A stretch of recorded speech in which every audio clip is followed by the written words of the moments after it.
ఆ centre road ప్రమాదాలకు care of address. ఆ సెంటర్ ఎంతో మంది కన్నవారి కడుపు కోతను మిగిల్చిన మృత్యు వలయం. ఆ సెంటర్ ఎట్నుంచి ఎలా ప్రాణాలు పోతాయో చెప్పలేని ఓ ప్రమాదాల నిలయం. జస్ట్ 10 రోజుల వ్యవధిలో 3 ఘోర రోడ్డు ప్రమాదాలు జరిగాయంటే ఆ జంక్షన్ ఎంత డేంజరో మీరే ఊహించుకోండి. ప్రజల ప్రాణాలు తీస్తున్న ఈ మృత్యు మార్గం ఎక్కడుందో చూద్దాం. నెల్లూరు జిల్లా కావలి పట్టణంలోని ఉదయగిరి బ్రిడ్జ్ సెంటర్ కేవలం ఒక కూడలి కాదు, కన్నవారికి కడుపుకోత మిగిల్చుతున్న ఒక మృత్యు వలయం.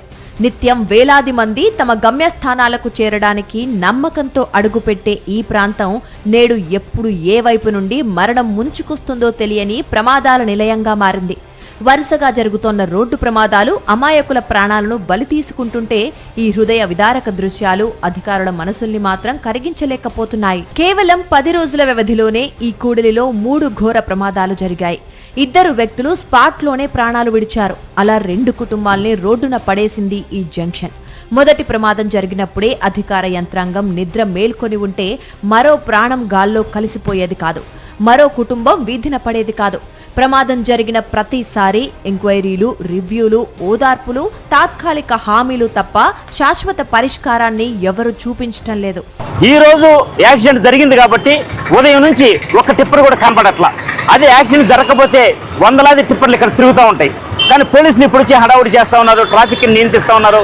యాక్సిడెంట్ జరగకముందు ఎందుకు ఈ చర్యలు తీసుకోవట్లేదు అనేది మేము ప్రశ్నిస్తూ ఉన్నాం. బ్రిడ్జికి ఇరువైపులా భారీ ఫ్లెక్సుల నిర్మాణం జరగడము, అట్లనే ఈ మున్సిపాలిటీ కాలువలకు సంబంధించినటువంటి చిన్న చిన్న దిమ్మిలు, పైపులు పెట్టడము, అట్లనే చిన్నటువంటి వెహికల్స్ ఇక్కడ ఆగడంతో కూడా ఈ ప్రమాదాలకు ఒక కారణంగా మేము భావిస్తా ఉన్నాం. రహదారికి ఇరువైపులా అడ్డగోలుగా వెలిసిన అక్రమ ఫ్లెక్సీలు, రంగురంగుల ప్రకటన బోర్డులు కేవలం ప్రచార సాధనాలు కావు, వాహనదారుల దృష్టిని మళ్లించి వారి జీవితాలను చీకట్లోకి నెట్టేస్తోన్న మృత్యు పాశాలు.